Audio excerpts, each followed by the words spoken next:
Es momento ahora de escuchar la palabra de Cristina, quien realizará la clase magistral 27 de abril 2023, la Argentina circular, el FMI y su histórica receta de inflación y recesión, fragmentación política y concentración económica. Escuchamos entonces las palabras de la vicepresidenta de la Nación, doctora Cristina Fernández de Kirchner.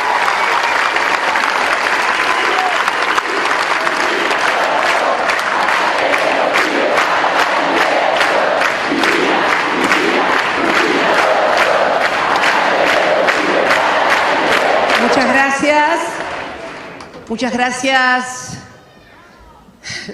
Es para mí un momento muy especial, como ustedes imaginarán, estar acá en este ámbito, en este lugar que ha recobrado el esplendor de su inauguración, esta hermosa Axel Sala Ginastera del Teatro Argentino de La Plata, hermosa, muy linda. Y la verdad que pensaba venir a dar una clase magistral, pero me parece, Nicolás, compañeros, compañeras, que va a ser algo más que una clase. No. Tranquilos. No se hagan los rulos, ya se los dije muchas veces. Ay, Dios.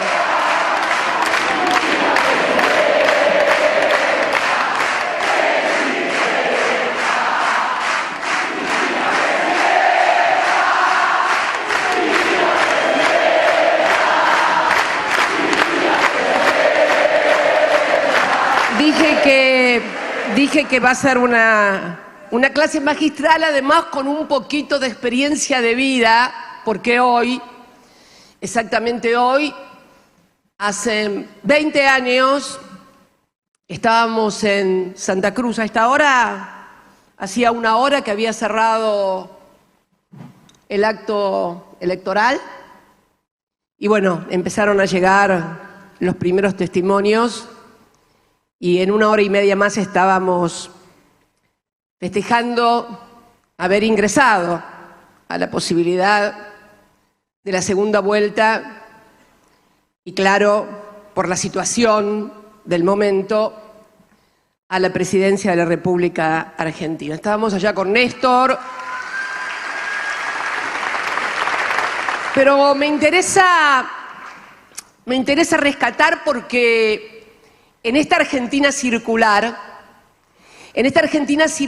es como que el presente aparece otra vez, el pasado aparece otra vez acá en el presente. Hoy estamos con una situación en la que figuras e ideas y hechos del pasado parecen querer venir nuevamente a instalarse en el presente para condicionarlo y además también para condicionar el futuro. Estamos en ese raro momento en que el pasado se torna presente y tal vez frustra el futuro. Por eso es muy importante generar espacios como este, el de la escuela. El de la escuela justicialista, que no es una escuela de capacitación técnica. Es una escuela de capacitación política, de análisis político. ¿Por qué? Porque muchas veces nos encontramos con técnicos o con intelectuales que saben todo, pero tal vez no entiendan nada. Y entonces, hay que volver a lo que fuimos acá. Hay compañeros que fueron militantes conmigo que se ríen en la segunda fila, militantes de Oltre y Tempi, ¿no? Oltre y Tempi, muy lejano, demasiado por los años. Entonces, por eso hablo de experiencia de vida, por eso hablo también de experiencia de vida, ¿no? Y ese día ahí en Santa Cruz, Néstor irrumpe en el escenario nacional y luego es presidente, hijo de una Argentina que gritaba un año antes de la elección, un año y 4 meses antes de la elección, que se vayan todos. Lo que dice el video. ¿Quiénes se tenían que ir y por qué? Y esto es lo que pasa hoy en el presente. Tenemos que, de repente, ese pasado está de vuelta en este presente. Y yo voy a tratar de analizar, de pensar junto a ustedes, sin adjetivaciones ni calificaciones, porque uno de los problemas que tenemos hoy en la política, en general, en la República Argentina, nuestro trato personal y cotidiano, no solamente en la política, en cualquier espacio social, es el exceso de adjetivación y calificación. Y cuando se empieza a adjetivar y calificar, ya bueno, se toman posiciones de una manera o de otra y entonces es prácticamente imposible analizar. Por eso voy a tratar de no adjetivar ni calificar. ¿Quiénes se tenían que ir? Bueno, había un gobierno que había ganado las elecciones. Fue la primera experiencia de gobierno de coalición en la República Argentina. En 1999, la alianza, una alianza de partidos políticos, se constituye en la primera experiencia de gobierno de coalición en la República Argentina. Y durante ese gobierno se produce el estallido de la convertibilidad. Ayer escuchaba a alguien por la televisión, a quien tengo respeto y cariño, que escribió un libro que dice 115 días para desactivar la bomba. En realidad la bomba nunca se desactivó porque la bomba explotó en la cara de 40 millones de argentinos.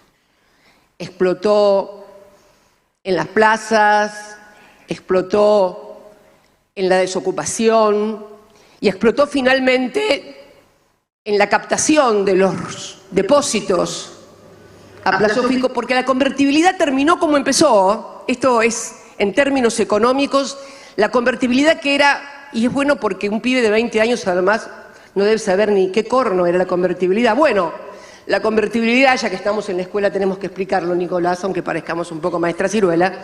La convertibilidad fue una idea o una solución que se le ocurrió a un señor que luego fue ministro de Economía, un señor de ojitos claros. No, sin silbidos, no vamos a hacer nombres ni nada porque no... Un señor de ojitos claros, que después tiene discípulos también de ojitos claros ahora en el presente que dicen que fue el mejor ministro, ahora con más pelo, aquel era calvo, este pelífero, pero no estoy adjetivando. Un señor calvo es una descripción, no es una valoración, es como alto, bajo, gordo, flaco, no estoy adjetivando.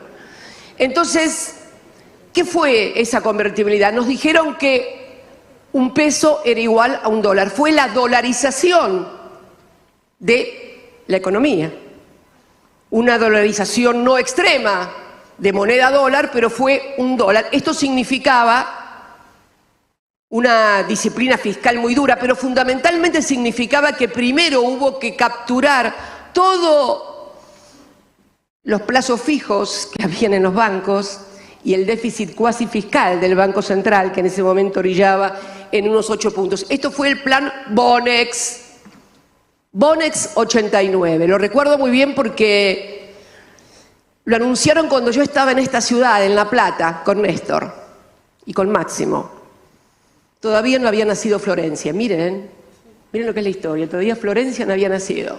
¿Y qué pasó?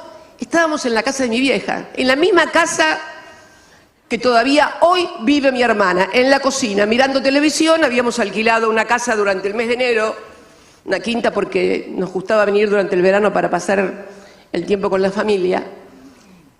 Y en la televisión, el entonces ministro de Economía, Herman González, anuncia que nadie va a poder retirar los plazos fijos de los bancos. Millones había de australes. Nosotros teníamos muchos australes también, Néstor y yo, en el banco. 89.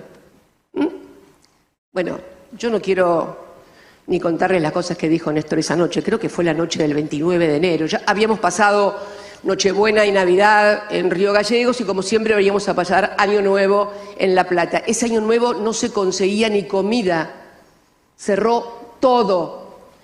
Y ese plan Bonex, que significó que cuando vos ibas al banco en lugar de darte la plata, tu plazo fijo, te daban un bonito, se pagó después recién a los 10 años en el 99. En virtud de ese plan Bonex, después el señor de ojitos claros pudo anunciar la famosa convertibilidad un año y pico después. Esta es la historia de la convertibilidad, que fue sostenida con los dólares que entraron de las privatizaciones y cuando se acabaron los dólares de las privatizaciones, con los dólares del endeudamiento que la nación tomaba para que la base monetaria estuviera respaldada por dólares. Eso no duró, obviamente.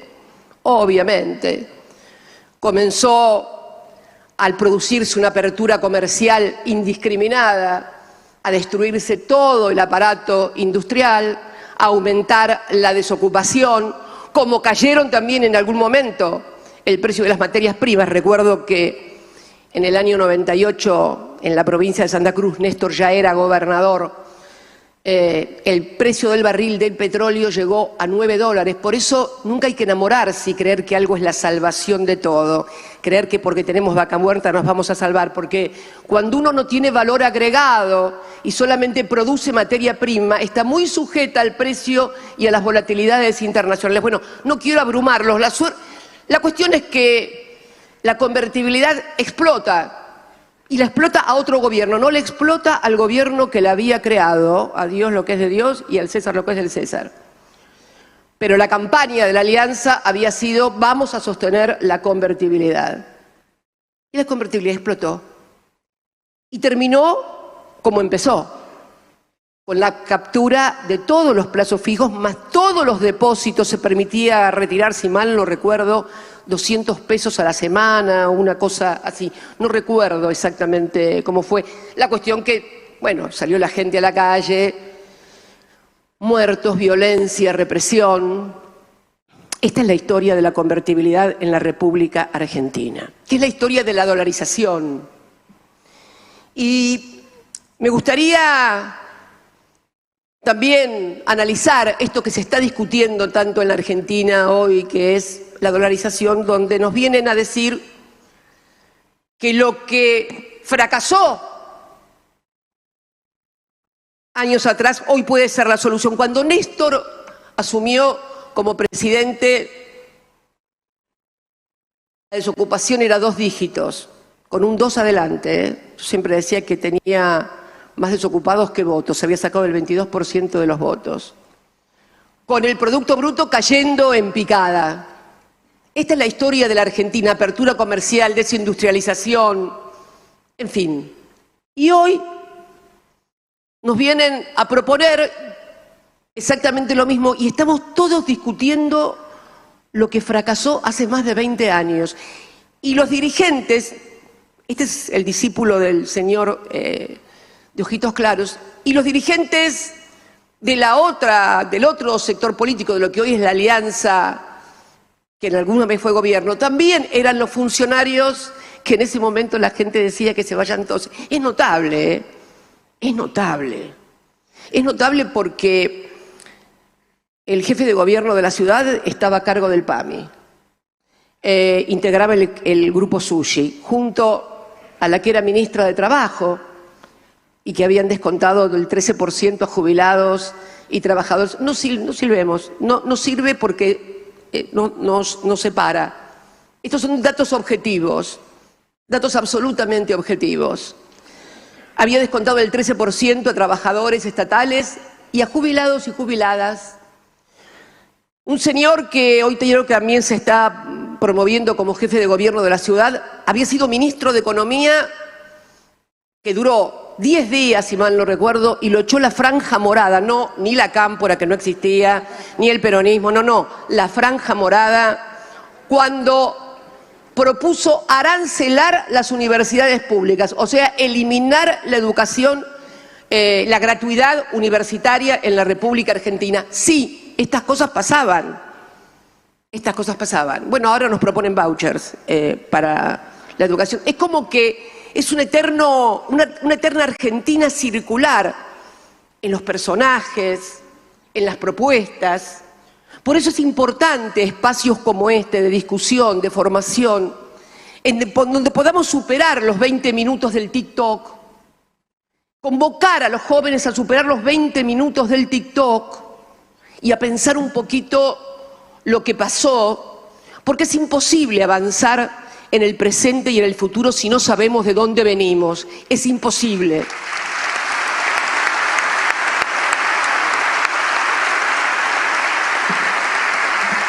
Para terminar con el tema de esta dolarización, porque seguramente va a decir que la convertibilidad no es igual que la dolarización. Claro, no, claro, es mucho peor la dolarización, porque la convertibilidad salimos y miren lo que pasó. Imagínense un país como la Argentina. Dolarizadas están, creo que 14 países, ni países únicamente Ecuador, El Salvador y Panamá. Panamá desde 1900 por características muy especiales. Y luego pequeños archipiélagos. Imagínense un país en el cual se carezca de política monetaria y de política cambiaria. Un país donde nuestros principales socios comerciales, por ejemplo, Brasil y China, un día devalúen el yuan y otro día devalúen el real, y nosotros no tengamos la herramienta monetaria porque estamos con moneda dura,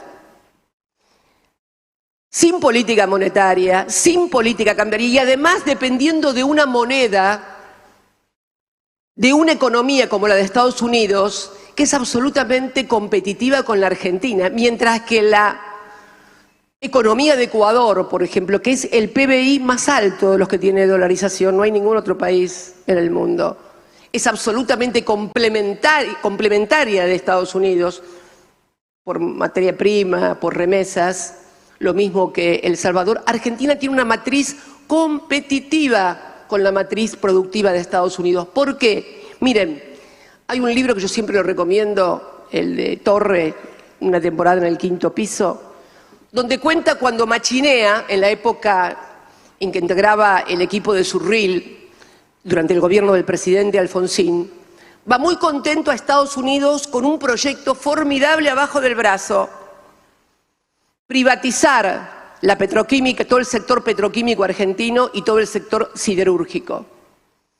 Y pedir a cambio en el Banco Mundial un préstamo de $2.000 millones. Fue absolutamente convencido que se lo iban a dar. Iba con un paquetazo a privatizar y a pedir $2.000 millones. Cuando llegó a Washington y presentó el proyecto en el Banco Mundial, el entonces presidente del Banco Mundial le dijo: no, mire, esto no va a andar. ¿Pero por qué? Porque se va a oponer el representante de los Estados Unidos. ¿Pero por qué? Y porque el sector siderúrgico y petroquímica de Estados Unidos compite con el sector siderúrgico y de petroquímica de la Argentina. Son competitivos. Nosotros somos un país industrial, con energía nuclear, con sector desarrollado, con una integración por allí imperfecta en materia industrial. Pero realmente pensar que el problema de la inflación, porque además el tema es que la dolarización se presenta como la respuesta y la solución a la inflación. Esto es por lo menos lo que uno escucha. Y si vemos lo que pasa en Ecuador, por favor, la primera lámina. Ahí estamos. La inflación, esto es Ecuador, la inflación no para con una dolarización. Fíjense, la línea superior con una inflación acumulada de 355 en el periodo del 99 al 22, frente a una inflación del 75% en Estados Unidos. La inflación sigue, pero no solamente eso. La segunda lámina, por favor, de Ecuador. Ahí estamos. Si se puede ver, esta es la evolución de la deuda desde el año 2008 al 2021. Ecuador empieza con una deuda en PBI que representa el 24,62 y hoy está en 62,28. ¿Por qué? Porque como no emite moneda, su moneda es el dólar, cuando se endeuda, tiene que hacerlo a través de endeudamiento externo. No hay posibilidad de que tenga política monetaria, como por ejemplo la tuvimos cuando el tema del COVID, donde sin acceso a los mercados de capitales, la Argentina emitió para poder hacer frente a los gastos que significaba vacunas, salud, etcétera, etcétera. Claro que eso, una emisión de 8 o 9 puntos del PBI, provoca un proceso inflacionario, como pasó en todo el mundo. Como también pasó en el 2008, en la crisis de Lehman Brothers, porque la emisión, todo tiene que ver con todo, ¿no? La emisión de los bancos centrales europeos o de la Reserva Federal, cuando fue para fondear a todos los bancos que quebraron por las hipotecas en el 2008, nadie dijo ni pío, nada. Cuando se emite para los bancos parece que eso no produce inflación. Entonces, me parece que es bueno que esta escuela pueda ahondar en estas cuestiones, discutiendo con los compañeros y fundamentalmente yendo a la calle a discutir, como discutíamos en nuestra época, en todas partes, no solamente en la facultad, en el barrio, en la panadería. De repente son hermosos los actos y nos encantan a todos, pero sustituyamos también eso un poco por el cuerpo a cuerpo con los compañeros y compañeras y con los ciudadanos y ciudadanas, dando debate.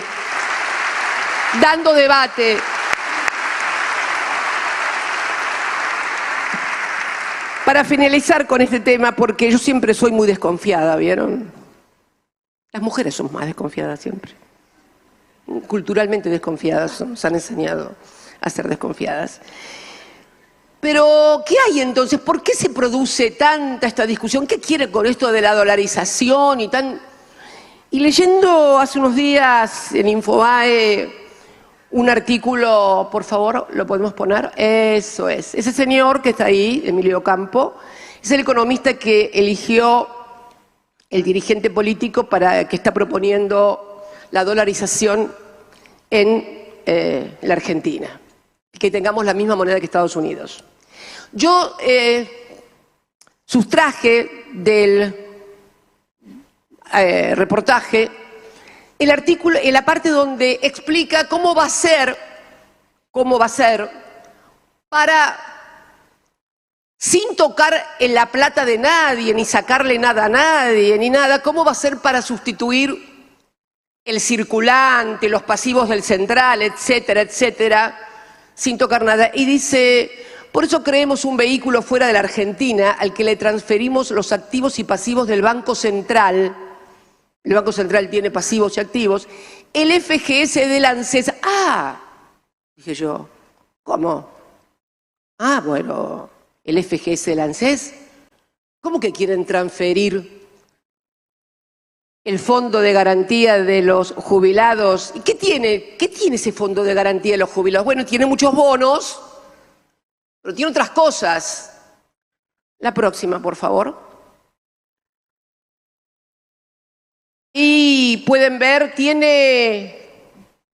el FGS tiene participación accionaria, tiene las acciones, una participación de las acciones de las principales empresas argentinas. Banco Macro, Edenor, distribuidora del gas, Ternium, Consultatio, transportadora, Mirgor, Endersa, Edesa, la Anónima, Molinos Agro, Molinos Río de la Plata, una digresión sobre esto. Molinos Río de la Plata, que después la vamos a ver más adelante cuando hablemos de precios y concentración económica.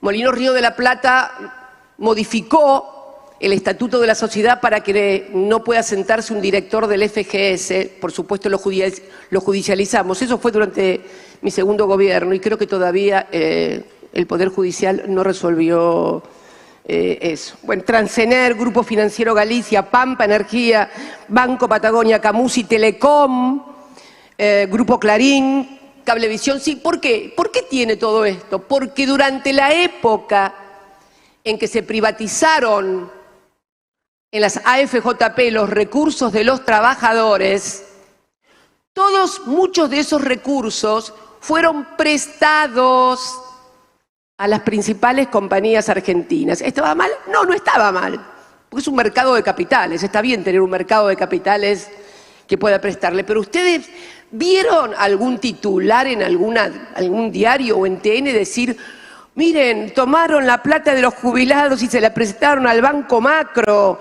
a Edenor, a Molí? No, no, no. De ninguna manera, nunca se supo eso. Pero este es el capital. Quieren llevar este capital a un fideicomiso en el exterior. ¿Para qué? Para recompra barata de las acciones a precio de remate. Esto es, me parece, algunas de las intenciones. Miren, la verdad que en la convertibilidad no solamente estallaron los patrimonios de los que tenían en los bancos, no solamente eso. Estuvieron a punto de fundirse las principales empresas argentinas. Por eso se creó la figura de la pesificación asimétrica y al mismo tiempo el crackdown que impedía que las empresas extranjeras, por ejemplo, una empresa Clarín, por ejemplo, vamos a un ejemplo, tenía un socio que era un banco norteamericano. Con la devaluación brutal, el banco norteamericano se quedaba por 2 mangos, o por $2, por así decirlo, no era 2 mangos, $2, se quedaba con todo. Esto pasó en la República Argentina por efecto de la convertibilidad y de cuando ésta se desplomó. Y el Parlamento argentino sacó leyes como la defensa de los bienes culturales, la modificación de la ley de quiebra para que no se fundieran las empresas argentinas. Tan denostado muchas veces esos congresos, ¿no? Pero esta es la realidad de lo que pasó. Entonces, cuando reflotan estas teorías que han sido muy dañinas para el conjunto de la sociedad, la verdad que uno dice, pero ¿es posible que 20 años después estemos discutiendo lo que fracasó y lo que estalló en la Argentina 20 años antes? ¿Qué nos pasa, compatriotas? ¿Qué nos pasa que es como una Argentina circular que no puede y vuelve sobre sus fantasmas y sobre sus viejos fracasos? Por favor, no digo que tengamos nosotros la razón, pero por favor que no me quieran convencer de que tenemos que volver para atrás para solucionar este presente y el futuro. No, por favor, no, por favor, no, por favor.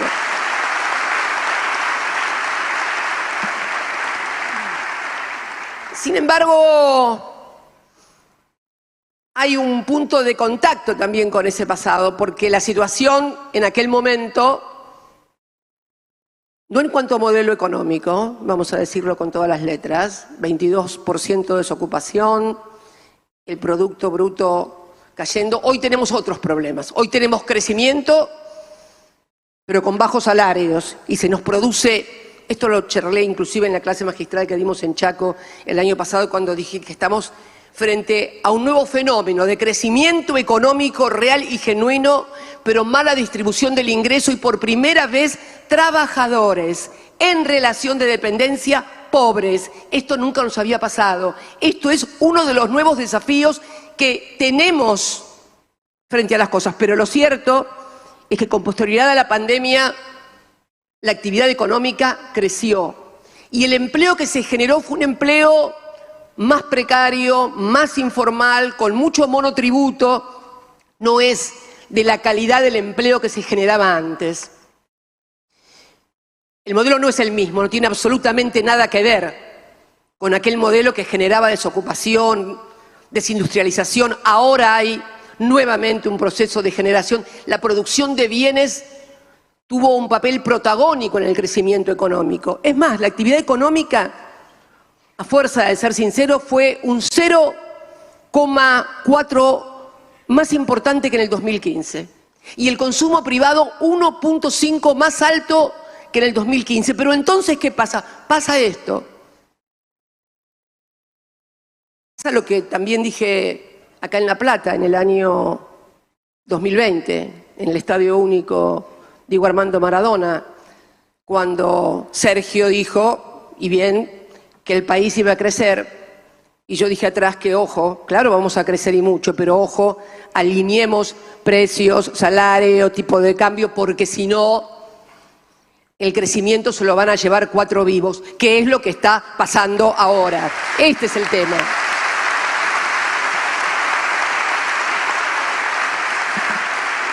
Este es el tema.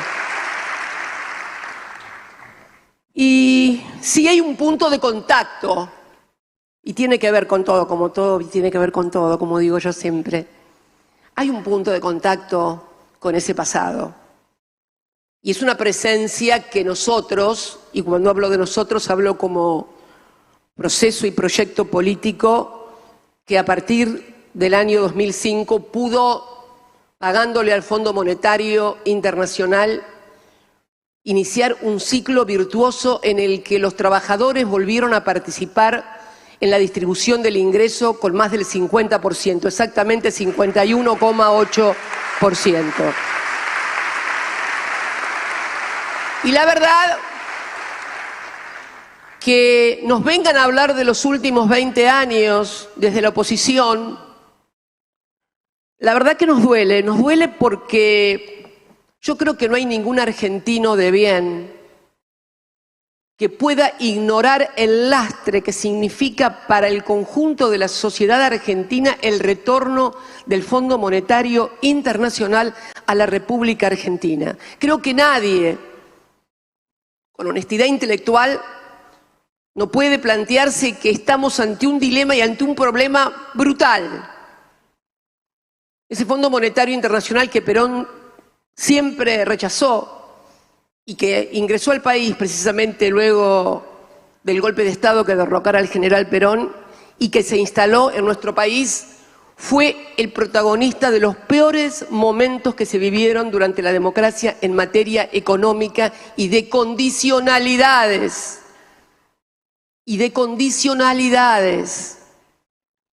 Y digo además que vinculado con el grave problema que tenemos hoy, el gran problema que tiene hoy la sociedad argentina, la política, el Estado, los empresarios, los trabajadores, los intelectuales, los artistas, y que es la inflación, digo y sigo sosteniendo que ese acuerdo que se firmó con el Fondo Monetario Internacional es inflacionario, porque es una política enlatada que se aplica como una receta monotemática a todos los países.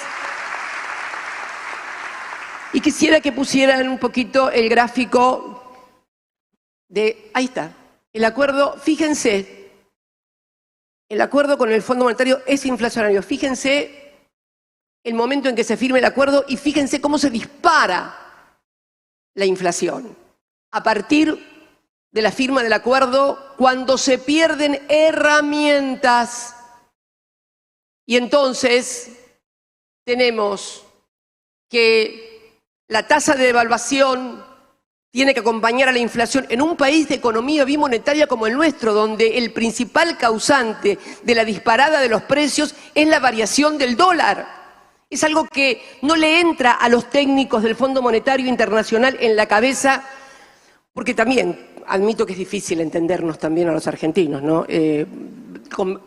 Concedamos un poquito también que somos muy especiales. Ya se los dije en la charla magistral en Chaco, ¿no? Aquel famoso premio Nobel que dijo que hay 4 tipos de economía: desarrollados, subdesarrollados, Japón y Argentina. Esto es así, es así.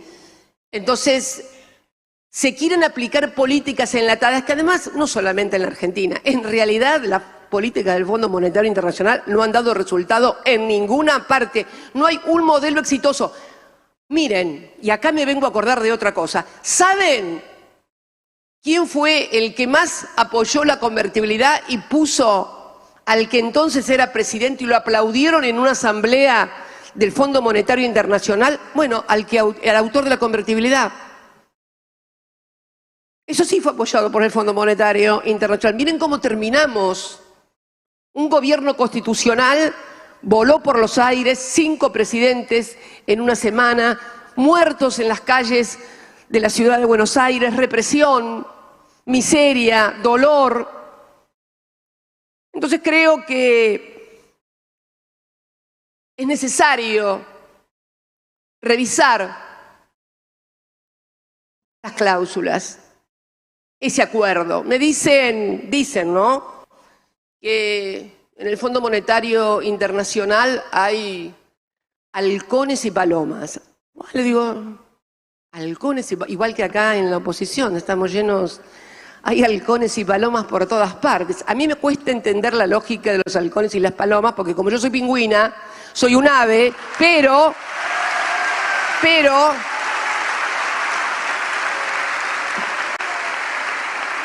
sí, porque vieron que los halcones y las palomas vuelan solos, son solitos, individualistas.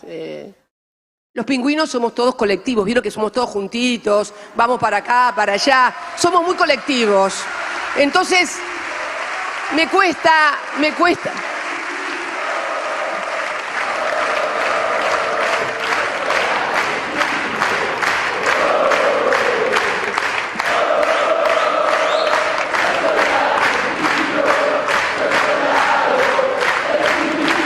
Es cierto, estas aves, el pingüino también es un ave, pero es un ave colectiva, de grupo, de estar todos juntos, de ir para acá, para allá, todos juntos. Los otros vuela sola la paloma, vuela solo el halcón, y solos, querido, solos no hacemos nada, ni llegamos nunca a ninguna parte.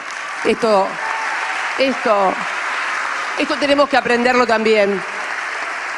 Digo entonces que parece ser que hay halcones y palomas y entonces de repente creen que algunos halcones dicen no, que tienen que hacer, que cumplir, que... Miren, realmente el gráfico demuestra claramente que no ha sido bueno el resultado.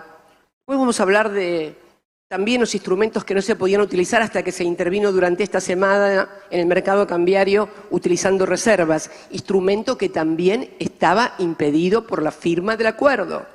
Pero deteniéndonos en el tema, el gran caballito de batalla fue el déficit fiscal. El año pasado, la meta del déficit fiscal se sobrecumplió.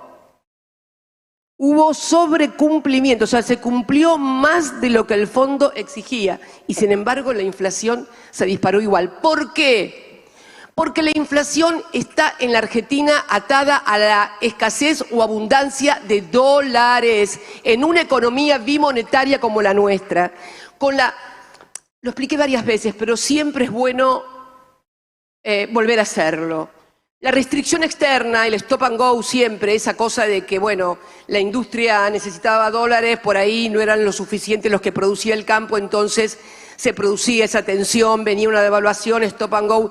A esa restricción externa histórica de la Argentina se le sumó, por múltiples causas, una vocación de la sociedad por elegir como moneda de reserva, como moneda de ahorro, el dólar, y en muchos casos también como unidad de pago, sobre todo en grandes sumas o en determinado tipo de operaciones. Esto produce un estrés en la economía,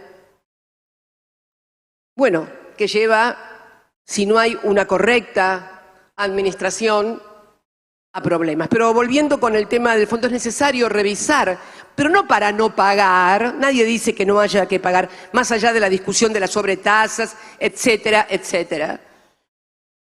Lo que queremos fundamentalmente es que se revisen las condicionalidades y creo que también en el futuro va a haber que discutir que las sumas que se paguen al fondo estén atadas como un porcentaje al superávit comercial, porque nosotros los únicos dólares que producimos son los dólares del superávit comercial. Entonces, cuando nos pasa un problema como el de ahora, como el de la sequía, que fue muy grave, también tuvimos una sequía no tan grave como esta, pero grave en el año 2008, 10 millones de cabezas de ganado perdimos entre el 2008 y el 2010 aproximadamente. Pero está claro que es necesario atar al superávit comercial. ¿Y por qué no es el déficit fiscal? Miren, ustedes se acuerdan que en la charla magistral de Río Negro mostré, a ver por favor si le pueden poner el segundo, eso. ¿Se acuerdan que mostré los países que tenían superávit, superávit fiscal? Bueno, ¿se acuerdan que eran 5? Esa charla la di el 10 de marzo. Hoy es 27 de abril, ¿no? Bueno, hace un mes y medio había 5 países, en todos los países que enlista la revista The Economist, solamente 5 países, empezando por Estados Unidos, Rusia, China, los más importantes, solamente 5 países tenían superávit fiscal. En un mes y medio se cayeron 2, game over, quedan 3 nada más. Israel afuera está con déficit fiscal. Chile, afuera, está con déficit fiscal. ¿Quiénes quedan únicamente con superávit fiscal en el mundo? Bueno, Noruega, autosuficiente en materia energética, Dinamarca, lo mismo, y Arabia Saudita. El resto todos tienen déficit, pero si uno va a la otra imagen y ve también enlistada la inflación, ve que en los otros países, pese a que la inflación ha crecido, no se ha convertido en el problema que se convirtió en la Argentina.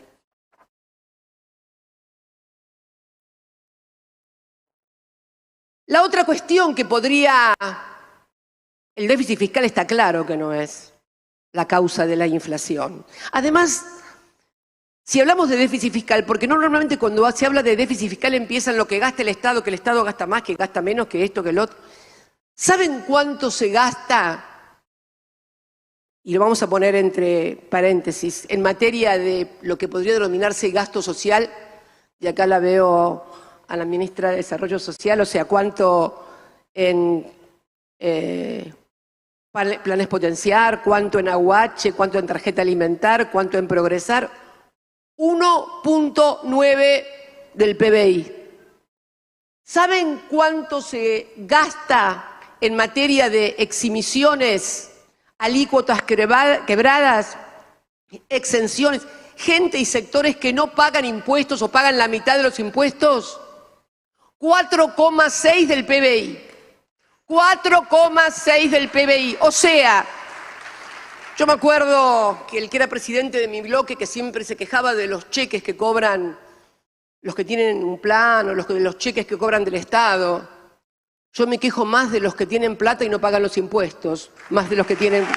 Esto es mucho más grave, mucho más grave. Fíjense, si nosotros revisáramos el gasto tributario que está en el presupuesto de la Nación, promociones fiscales, eximiciones de impuestos, alícuotas quebradas, no tendríamos déficit fiscal, no tendríamos déficit fiscal. Hola, ¿qué tal? Hola, ¿qué tal? Pero además, si vamos un poquito y raspamos un poquito más tributariamente, vieron que los empresarios se programan a la televisión y se quejan de todos los impuestos que tienen que pagar, que ganancias, que la alícuota. La alícuota de ganancias es el 35%, ¿no, doctora? Es de la FI, por eso le pregunto si no estoy diciendo algo fuera de tono.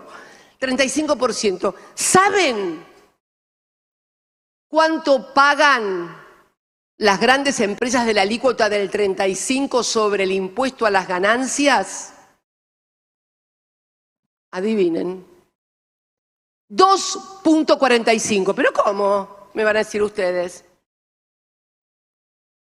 Un empleado cuarta categoría que es sujeto por allí por el nivel de ingreso a pagar impuesto a las ganancias, si no tiene deducciones, paga el 35% todos los mes a mes. Si tiene deducciones puede estar en el orden del 16%. 2.45 las mayores empresas del país. Pero ¿y cómo puede ser Ah, sí, te cuento cómo puede ser. Primero, reconocimiento por ley del ajuste por inflación. O sea,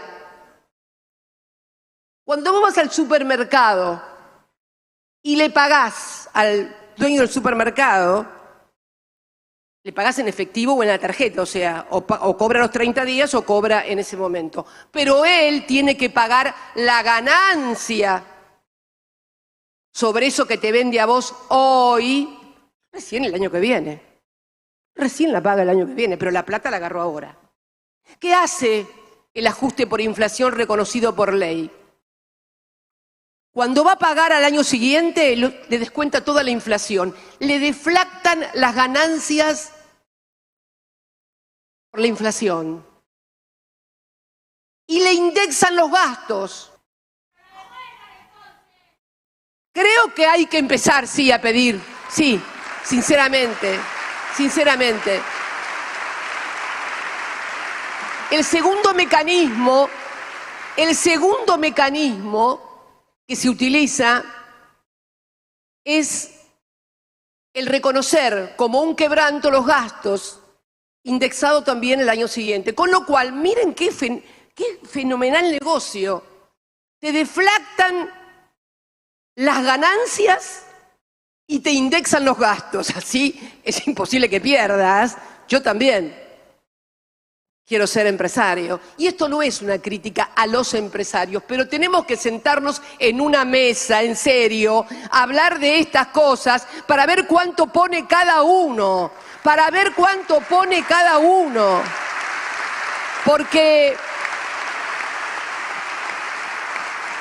si el que recauda, que es el Estado, para hacerse cargo de las inversiones de educación, de salud, de infraestructura, etcétera, etcétera, le deflacta las ganancias y le indexa, no, va a haber un déficit fiscal crónico. Entonces, yo estoy absolutamente convencida que es necesario sentarse y también simplificar tributariamente. Es cierto, por allí tenemos cientos o ciento y pico de impuestos que pueden ser eliminados, algunos que demandan por allí más gasto de papel y de trabajadores que lo que se recaude efectivamente. Pero en serio, a sentarse, basta del eslogan del déficit fiscal. Los políticos hacen cola para ir a los plenarios de los empresarios a decirles cuánto le van a pegar a la gente, cuántos empleados van a echar, cuánto van a bajar. No va más esto. Es poco serio y es poco sustentable en términos políticos. Miren, ayer estaba leyendo, alguien me mandó un artículo y todos hacen competencia a ver quién es más malo y quién va a ajustar más. ¿Pero en serio creen que hay una Argentina viable como la que quieren hacer? Y estaba mirando un artículo del jefe de gobierno de la ciudad que decía: hay que hacer una brutal desregulación económica como la de Cavallo. ¿Pero qué están diciendo? ¿Pero qué es lo que quieren hacer con el país y con la sociedad? Yo creo que tenemos que hacer una discusión sin adjetivos, pero con números objetivos y concretos de lo que está pasando. Y cuando uno va a la inflación y ve además, por ejemplo, la capacidad instalada también. ¿Me pones, por favor? Porque otro de los temas, déficit fiscal no es inflación. El otro tema es la oferta y la demanda, que bueno, que como hay mucho consumo, la capacidad instalada está colapsando y por lo tanto hay aumento. Es una de las cuestiones que también se discuten desde las ideas liberales. Bueno, ahí está lo que era la ocupación. Cuando di la charla el año pasado, esos son todos los bloques industriales de la República Argentina. Bueno, con respecto a febrero del 23, que es la última medición, solamente 3 bloques aumentaron el uso de capacidad instalada. Todos los demás la redujeron. Sin embargo, los precios aumentaron. Está petróleo, vaca muerta, obviamente, aumentó fuertemente, sustancias y productos químicos e industria automotriz. O sea, no es por déficit fiscal, no es porque no tenemos capacidad instalada y entonces hay que invertir y por eso no se invierte, tampoco. Entonces, cuando uno ve lo que sucedió durante esta semana en la República Argentina, comienza a advertir que el problema está en otra parte, porque el dólar se movía y los precios se movían. Quiere decir entonces que no es ni el déficit fiscal, ni la oferta y la demanda, y después vamos a hablar al final de los precios y cómo se fijan los precios en la República Argentina y si los mercados son tan competitivos a la hora de fijar precios. Esta semana tuvimos, y todavía hoy, lo que se ha denominado corridas cambiarias. Por favor, en la siguiente. Esta es la historia de las corridas cambiarias en la República Argentina del 72 al 2014. Pueden verlas. La persistencia, que es la última columna, se da fundamentalmente por los tiempos en los cuales dura la corrida. Bueno, la corrida, a mí, por supuesto, fuera de la de Alfonsín, que fue fuerte también. Nosotros tuvimos también 6 corridas en el primer mandato y 5 en el segundo. ¿Y por qué? Pero no se enteró nadie. ¿Cómo que tantas corridas cambiarias? 2 cuestiones. ¿Por qué no se enteraron? ¿Por qué no impactaron en los precios con esta locura de que cierro, que no hay, que almacenan? Primero porque el mercado, el Banco Central, interviene en la administración del tipo de cambio. Esto no se podía hacer hasta esta semana cuando se tomó la decisión de hacerlo porque el acuerdo con el fondo prohibía que el Banco Central interviniera en el mercado cambiario para evitar una corrida. Está prohibido por el acuerdo con el... Parte de las discusiones que tuvo el anterior ministro no fueron conmigo, ni por mí, fueron precisamente por esta situación del Banco Central que no intervenía no solamente acá, sino en otras situaciones, como por ejemplo, sentarse sobre las reservas, porque la otra cuestión es no solamente intervenir en el mercado cambiario, sino poder hacerlo porque el Banco Central tiene reservas. Miren que me golpearon, corrieron y no teníamos tampoco acceso a los mercados internacionales, pero con las reservas sentadas sobre las reservas, sí, sentadas sobre las reservas, con la administración del tipo de cambio, con la regulación, pudimos sofocar. Corrida cambiaria, no se trata de una persona, es necesario volver a construir programas de gobierno, es necesario que nada vuelva a depender de una persona. Miren,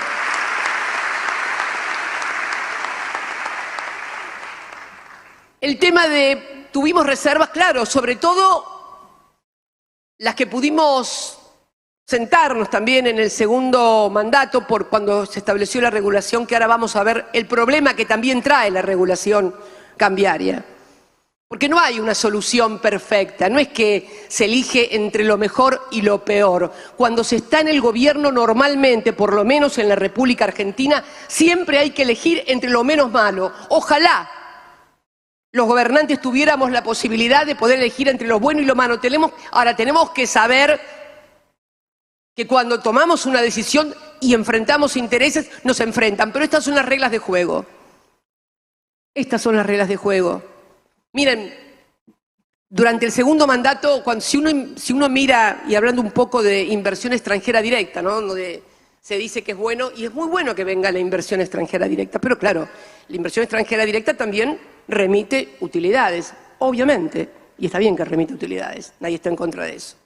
Si uno mira la historia, esto lo explica muy bien Eduardo Basualdo en su último libro, si uno mira la historia de lo que significa el ingreso de un dólar, estoy hablando de dólares que ingresan por inversión extranjera directa, y no dólares para la timba financiera, no, dólares que vienen de empresas extranjeras que vienen a invertir al país, a clavar el dólar adentro. Bien, entre el año 30 y el año 75, en todo el periodo, por cada dólar que entró de inversión extranjera directa, se remitieron al exterior 3 dólares en términos de rentabilidad. 3 dólares. Entre el 75 y el 85, por cada dólar de inversión extranjera directa, 1.68, casi 1.70 de dólares entre remisión de utilidades. Si uno estudia el periodo de 2003 a 2019, o sea, nuestros 3 gobiernos más el gobierno de Macri, si uno mira todos los 4 periodos de gobierno, el superávit es de aproximadamente 6.000 millones de dólares entre inversión extranjera directa y salida. Pero ¿saben dónde se produjo el ingreso más importante, el superávit más importante entre el dólar que venía y el dólar que salía como utilidad? En el periodo entre el 12 y el 15, que fue cuando hubo regulación y llegó lo que se denominó popularmente el cepo, y que es regulación y administración cambiaria. Esto es lo que pasó. Si uno, por ejemplo, toma solamente el gobierno de Néstor, el primero mío y el de Macri, el saldo es deficitario en 821 millones de dólares. 7.100 millones de dólares por la regulación. ¿Qué hicimos? No es que le sacábamos las utilidades, los obligábamos a reinvertir las utilidades en la República Argentina. Y ahora deberíamos, porque tuvimos un superávit comercial de 45.000 millones de dólares entre diciembre del 2019 y 45.000 millones de dólares. Pero una parte muy importante se fue en pago de la deuda privada de empresas privadas. No debió haber salido ese dinero o esos dólares. El argumento que va a decir, pero no se puede hacer que las empresas privadas tengan default. ¿Ustedes creen, sinceramente, que una empresa argentina que obtiene un crédito en dólares en el exterior, se lo dan en el exterior porque o es un préstamo de las propias empresas, o es un préstamo que está apalancado por fondos en el exterior? ¿Quién va a prestar miles de millones de dólares si no están apalancados en el exterior con una garantía? Lo que pasa que después pagan con los dólares que deberían estar dedicados a la industria para sostener la actividad económica, para pagar deuda. Claro que se podría haber evitado. Seguramente se habrían enojado algunos. Pero bueno, este es el problema de querer gobernar y conformar a todos. Finalmente terminás enojando a todos.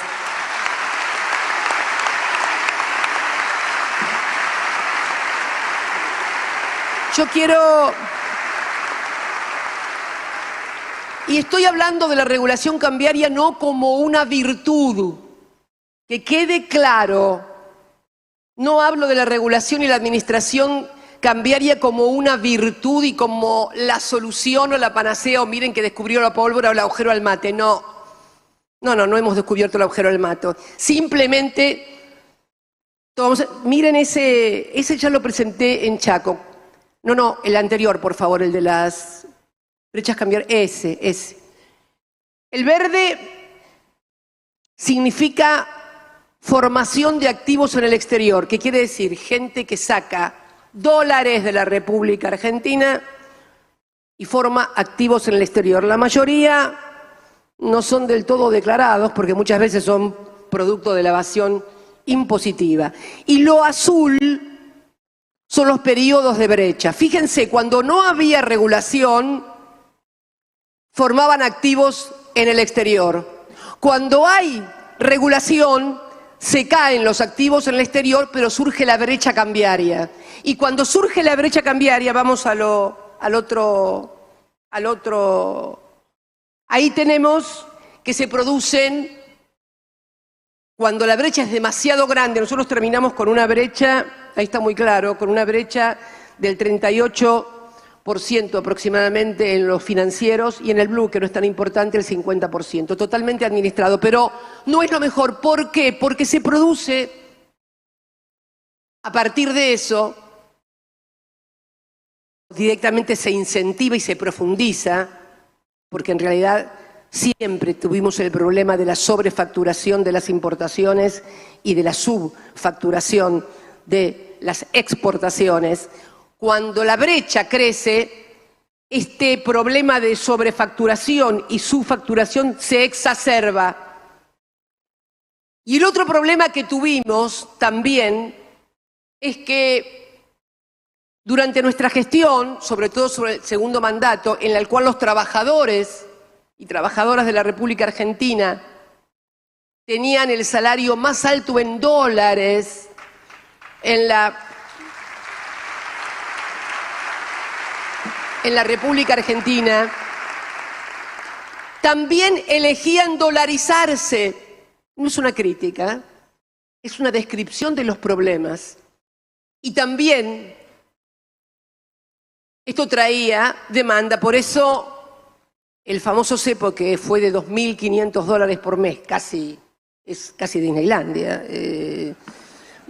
Pero las cosas que me dijeron por esos $2.500 por mes que se podían comprar, luego están en 200.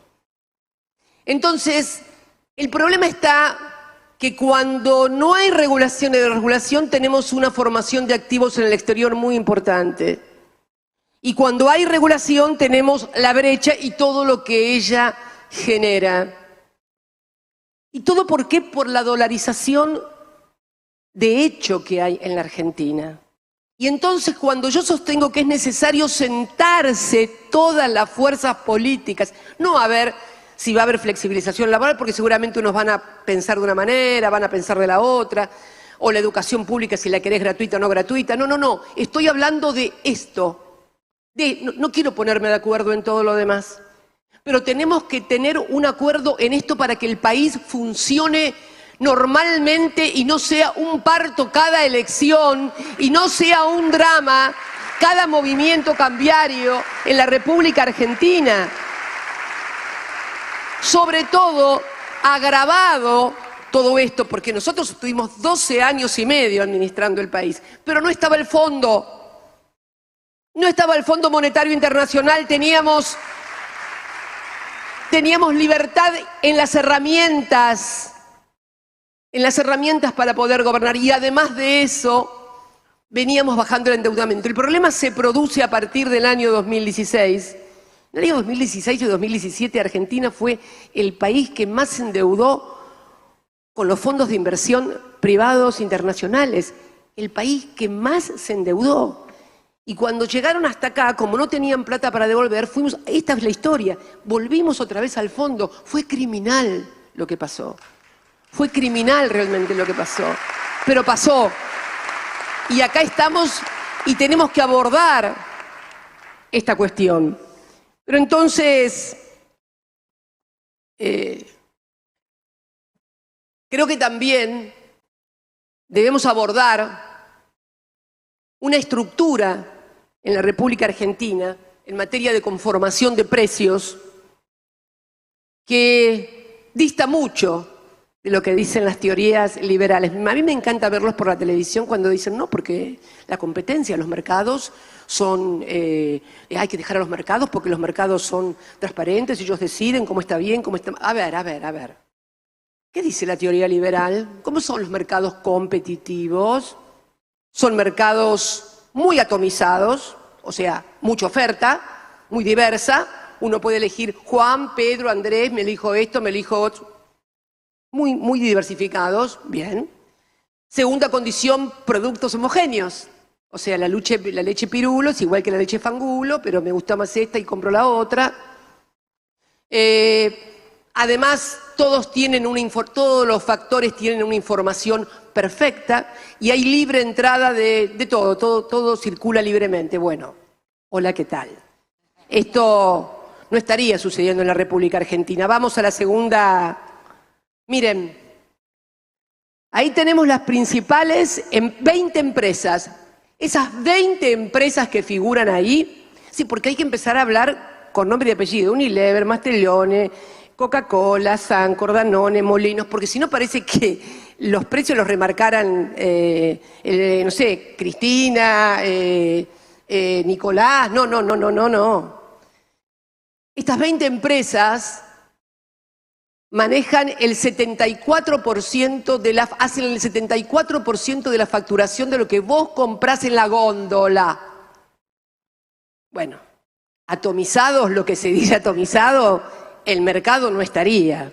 En algunos casos, como en el caso de la leche, por ejemplo, la leche por sachet, que es la que consumen los sectores populares, el 90% la produce una sola empresa, la Serenísima, Mastellone. Una sola. Los fideos, poné los fideos que llegaron todos, la empresa Molinos, después de haberle comprado la unidad a Mondelez, maneja el 50% del mercado de fideos en la República Argentina. Entre Arcor y Mondelez, el 60% en galletitas. Bimbo, que es de los mexicanos, el 80% del pan. Coca-Cola, bueno, ya sabemos. La cerveza, lo mismo. Y en otros insumos difundidos como el polietileno, Dow Chemical, 100%. Aceros planos, 100% Techín. Y así podríamos seguir enumerando el grado de concentración. Concentración de la economía. Y frente a estos sectores concentrados, es un fenómeno global. Es un fenómeno global la concentración. Esto no es crítica, es descripción.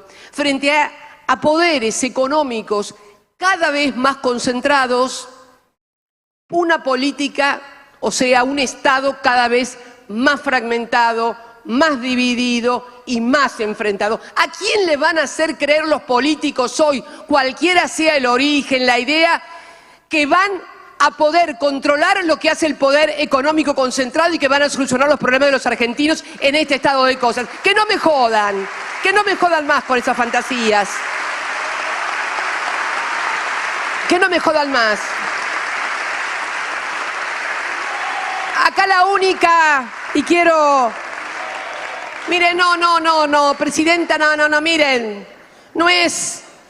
Acá no es casualidad que la única dirigente política que fue condenada, proscripta, inhabilitada e intentada asesinar es una sola. Y no quiero ser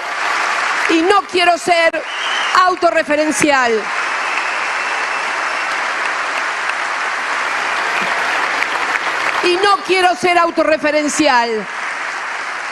Pero esos mamarrachos que andan diciendo que la casta tiene miedo. ¿De qué tiene miedo? Si nunca te pasó nada, hermano. ¿Qué me venís a joder con que te tenemos miedo? ¿De dónde te tenemos miedo? ¿De dónde?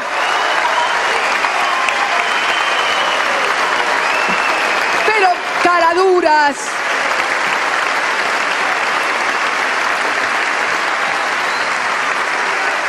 Caraduras.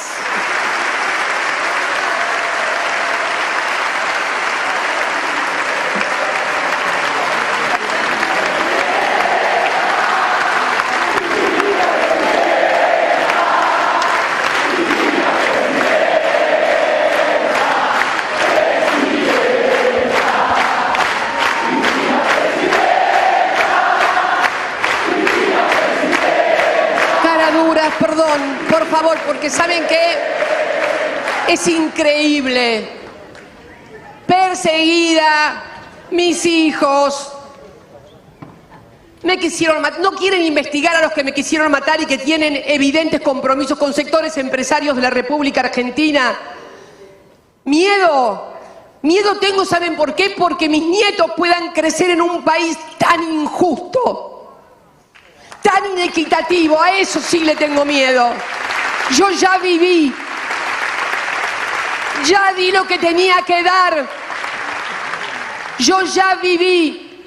Temo por los jóvenes, temo por los pibes, porque hay demasiada cobardía, hay demasiada hipocresía.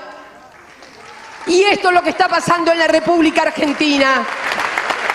Y quiero finalmente decir que es necesario que vuelva a haber en la República Argentina un programa. Tenemos que hacer un programa de gobierno en donde discutamos estas cosas de las cuales estuvimos hablando hoy. No hay que pelearse, y tampoco un programa donde hagamos fe anticapitalista ni nada por el estilo. Miren, vuelvo a repetir lo que ya he dicho en muchas oportunidades. Hoy el capitalismo ya no es una ideología, es simplemente el modo de producción de bienes y servicios más eficiente. Miren, se vienen momentos en el mundo donde vamos a tener que estar preparados para grandes cambios.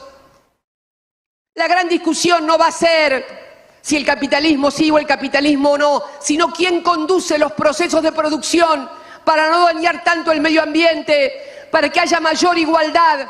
Si los dejamos a los mercados o el Estado, la política, vuelve a tomar la dirección. Esto es lo que decía Perón. Miren,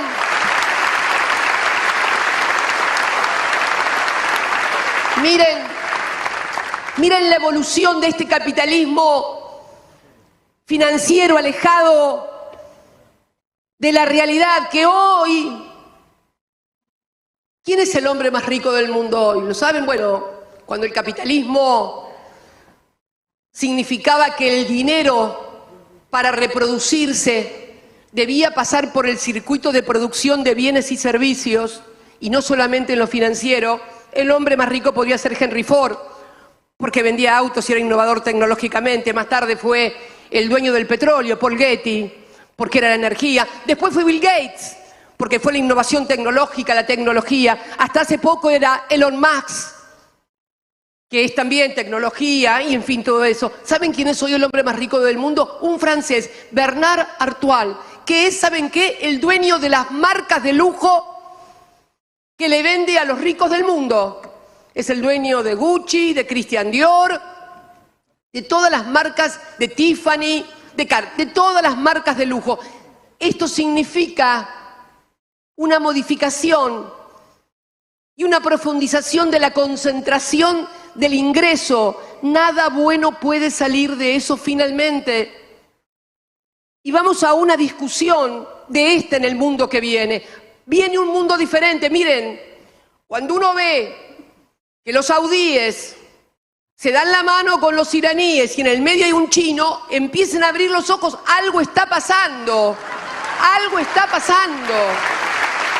Algo está pasando que no estamos viendo. Y por favor, porque ya mañana Clarín de Cristina, los iraníes con China, se descubrió el complot era con China, Irán y los saudíes. No, por favor, me arman una nueva causa seguro en cualquier momento. No, es el mundo nuevo.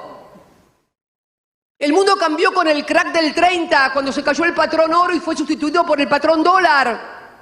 Ayer el ministro estaba firmando con China el intercambio, nuestro principal socio comercial, China y Brasil. Ayer el ministro estaba firmando un muy buen acuerdo con China para que todo lo que que importamos de China lo paguemos con yuanes y podamos utilizar el swap que tenemos, que fue ya concedido cuando yo era presidenta a partir de que firmamos el acuerdo estratégico con Xi Jinping en el año 2015. Entonces creo que es necesario que abramos los ojos, como decía Nicolás.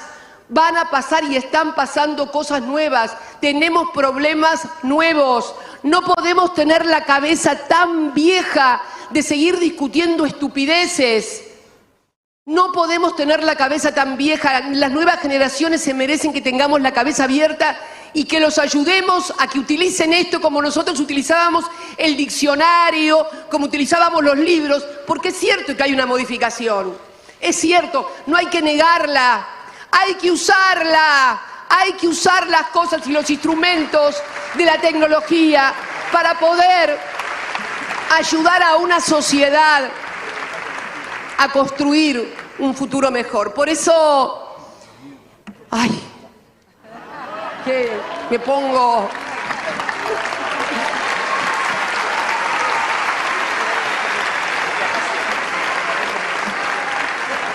A veces es un problema. A veces es un problema tanta cosa. Bueno, pero créanme que tengo y siento hacia nuestro país, hacia nuestra patria, un amor infinito, como sé que lo sienten millones y millones de argentinos.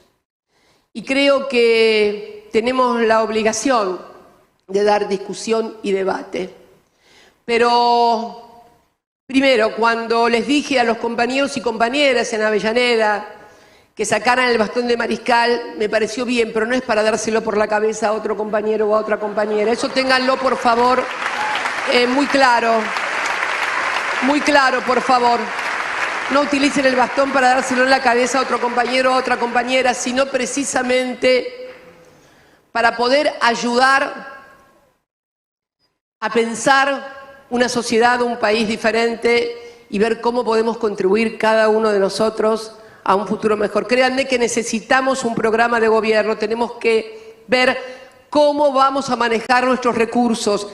Chile acaba de presentar un plan estratégico del litio. Tenemos que saber qué vamos a hacer con el litio, cómo lo vamos, si lo vamos a declarar recurso estratégico y conformar una asociación con privados, con provincias que son las que manejan los recursos. Tenemos que saber también cómo vamos a manejar lo que se va a dar a partir de la inauguración del gasoducto Néstor Kirchner con Vaca Muerta, esa vaca muerta que recuperamos en el año 2012 cuando decidimos recuperar la soberanía hidrocarburífera. Pero también tenemos que saber que no hay salvaciones milagrosas. Yo les decía al principio de la charla que en el año 98 el precio del barril del petróleo se cayó a $9. No creamos que porque tenemos vaca muerta nos va a salvar vaca muerta o nos va a salvar el litio, nos va a salvar el trabajo, la tecnología, la innovación, cuidar los recursos, generar distribución del ingreso que reproduce una sociedad más justa y más equitativa. Por eso creo que quiero felicitar a todos los integrantes de esta mesa y a otros compañeros que sé que han participado en el desarrollo de esta fantástica idea de esta escuela de formación justicialista. Creo que se necesita. No es que tengamos la razón los justicialistas, los peronistas o los kirchneristas, pero es una mirada.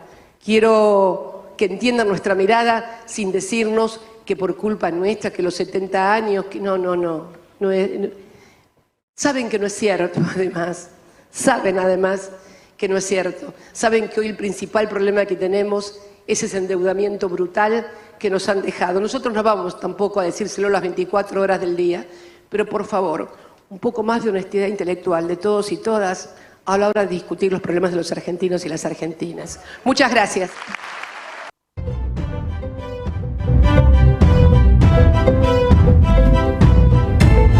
Buenas noches, bienvenidos. Esto es La Fórmula. ¿Cómo le va, señor Nicolás Lantos? Muy buenas noches, Carla Pelliza. ¿Cómo estás? Bien, acá después de escuchar el discurso de Cristina Fernández de Kirchner y hasta las 10 de la noche analizándolo y tratando de entender qué significa para el resto o para lo que viene ahora. Y para entenderlo, estamos ya en comunicación telefónica con Roberto Navarro. Roberto, muy buenas noches, ¿cómo estás?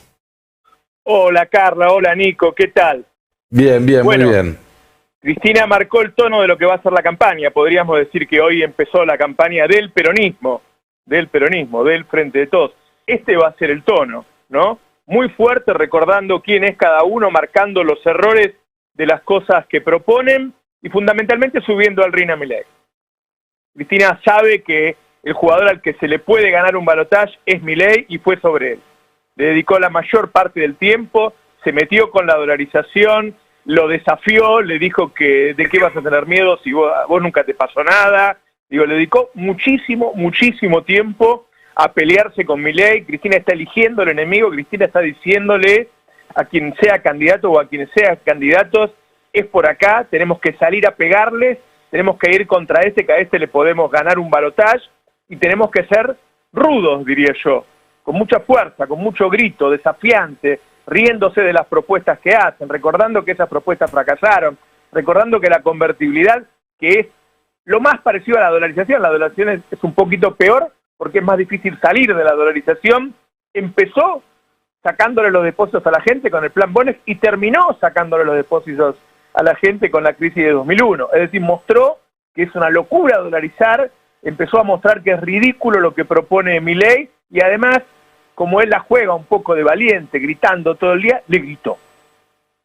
desde ese lugar a donde habla Cristina, desde ese pedestal de que subió hace muchos años, le gritó, lo desafió. Le dijo, vos decís que nosotros te tenemos miedo porque somos casta, y a vos, ¿qué te hicieron? Porque a mí me quisieron matar, a mí me quieren meter presa, a mí me quieren proscribir. ¿Y vos quién sos? Lo desafió, lo subió al ring, va a salir Milei a contestarle en todos los canales, y ahora la pelea va a ser Cristina Milei. Y le va a costar mucho a Juntos por el Cambio recuperar ese lugar que tuvo hasta hace muy poco. Miren, les voy a contar algo. Antes de empezar a hablar Cristina, hablé con uno de los tipos del mercado más importantes de Estados Unidos que juegan acá en Argentina. Hicieron una encuesta muy grande y a todos los indecisos le pagaron para que den una respuesta. A cada persona que decía, yo no elegí, le dijeron, nosotros le vamos a pagar, no me dijeron cuánto, pero me dijeron que era mucha plata, para que den una respuesta. La mayoría de los indecisos eran de Milei.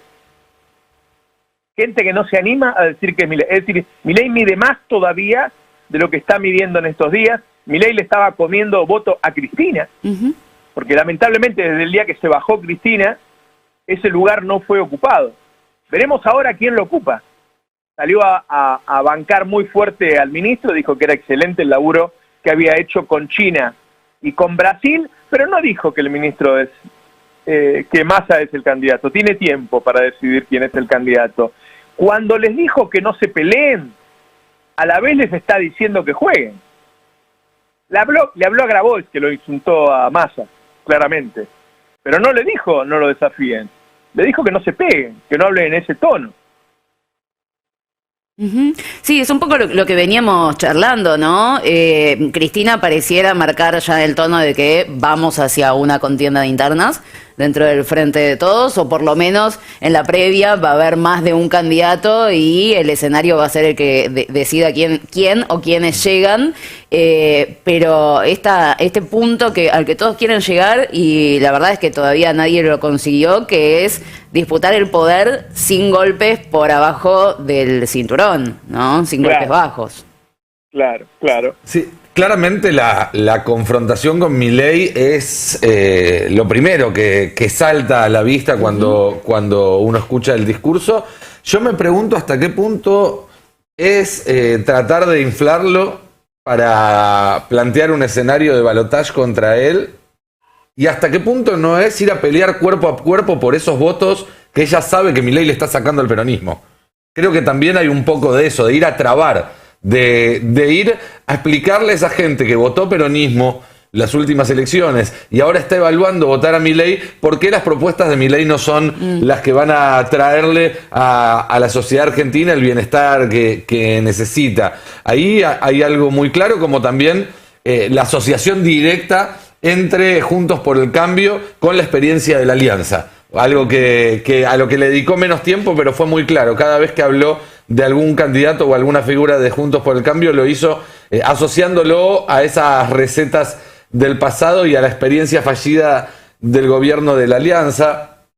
Claramente hay como decías Roberto, hay ahí un destaque de Massa que fue por el lado de elogiar su gestión, pero también dando a entender una vez más la necesidad de ir a acuerdos más amplios que el propio peronismo, digamos, un perfil moderado en el sentido de no radicalizarse y de no romper con otros sectores los puentes de diálogo, algo que está más cerca del perfil de Massa que de otros precandidatos, aunque también del de Guado, por la manera en la cual ha sabido construir, pero al mismo tiempo diciendo no podemos proponer más de lo mismo. Por momentos parecía, Roberto, no sé qué opinás vos, que Cristina escuchara el destape. Sí, por lo menos, viste que dijo, bueno, yo tenía preparado otra charla, pero la cambié. Ella dijo algo que es lo que viene diciendo cuando uno habla con ella, se lo digo al público. Yo ya di bastante, escúchenla cuando dice eso. Escúchenla, porque cuando dice yo ya di bastante, dice que dio muchos años de su vida, que dio la vida de su compañero, la salud de su hija, ¿sí? Eso está diciendo, es decir, bueno, yo voy a pelear porque gane el peronismo, no me pidan que vaya yo.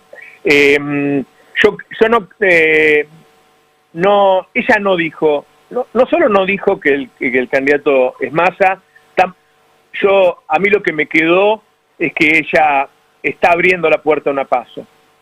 Está abriendo la puerta a una paso cuando dice, tomen el bastón de mariscal, pero no lo usen para pegarle al otro. Pero la frase empieza con tomen el bastón de mariscal. Sí. A ella le interesa algunas cosas que escuchó, le interesa a Capitanich, le interesa a Guado, le interesa a Grabois también. Lo único que le dijo a Grabois es, no le pegues, ¿no? No nos peguemos entre los compañeros. Pero le interesa todo eso. Yo creo que hoy Cristina está abierta a mirarlos a todos, a que todos salgan, y les dijo, miren, el tono es así.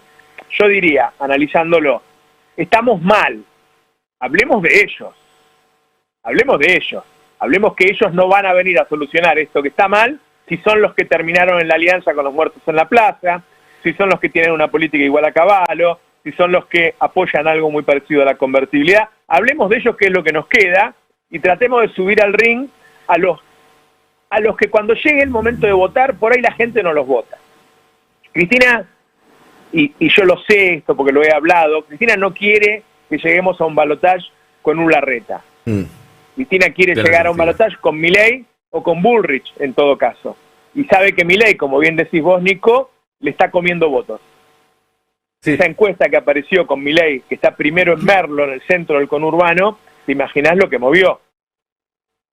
Sí, yo creo que la primera media hora del discurso le habló directamente a esos votantes, a los votantes clásicos del peronismo en el conurbano, en el norte del país, que ahora pueden estar pensando en votar a Milei, y fue casi un momento en el cual les explicó por qué esa sería una mala idea. Un par de datos más que anoté, o de detalles que me llamaron la atención.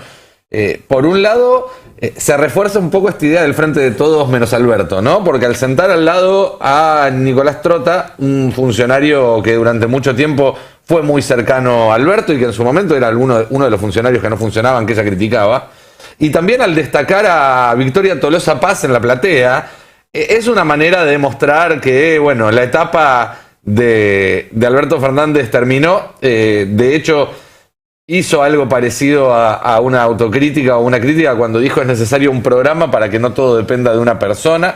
Ahí creo que claramente se refería a esta experiencia, estos últimos 3 años y medio.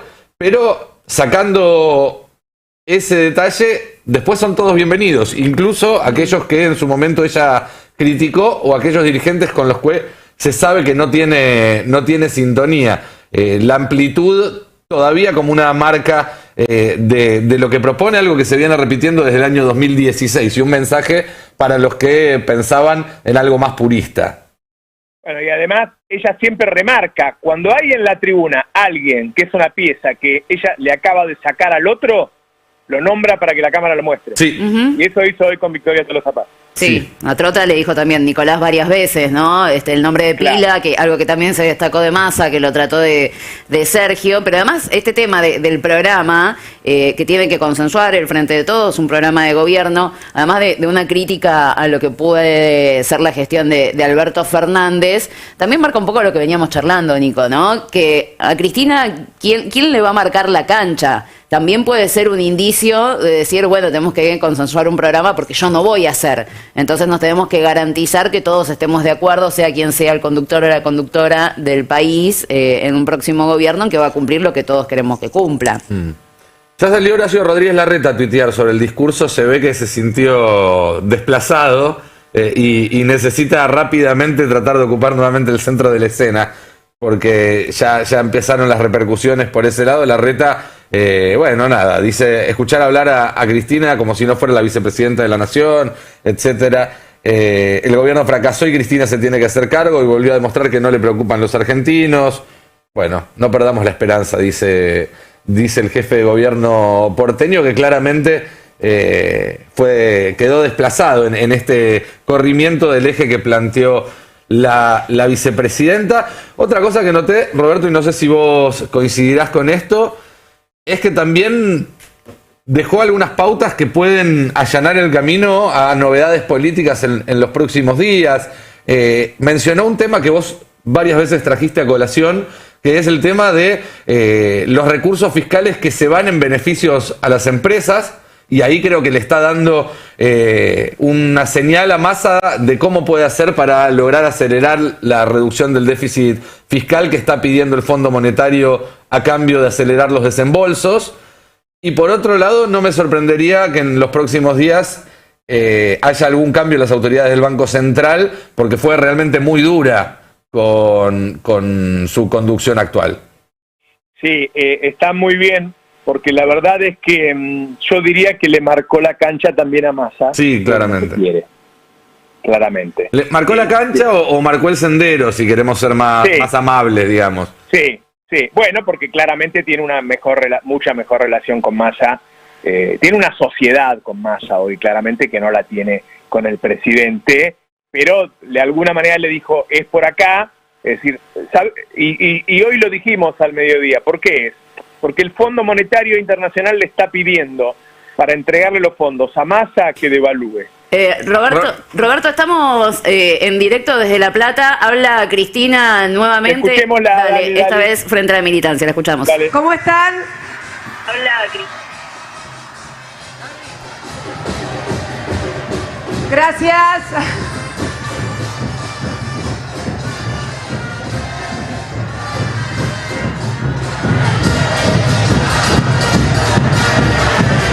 Muchas gracias a todos los compañeros y a todas las compañeras que se acercaron acá a esta noche al Teatro Argentino, tan caro a nuestra memoria y a las cosas que vivimos acá. Quería agradecerles a todos y a todas y bueno, seguramente estuvieron escuchando lo que estuvimos compartiendo, reflexionando, diciendo y viviendo, porque también la política no solamente es decir, es vivir también, ¿no? Y vivir significa hacer todas las cosas de la vida en la política, no solamente cuando estamos en un acto o en una movilización. La política es todo, cuando estamos en la escuela, en la cola de la panadería, en la cancha. Hay que debatir, compatriotas, compañeros, compañeras, hay que debatir, hay que bajar a discutir, a pelear por las ideas, a pelear por la patria, a pelear por la historia y por la memoria. La verdad que esto es lo que queremos hacer y por eso hoy vine a acompañar a los compañeros y compañeras que han tenido la fantástica idea de crear esta escuela justicialista Néstor Kirchner. Realmente un gran homenaje a quien fuera mi compañero de vida y mi mejor amigo. Muchas gracias a todos y a todas, los quiero mucho. Gracias.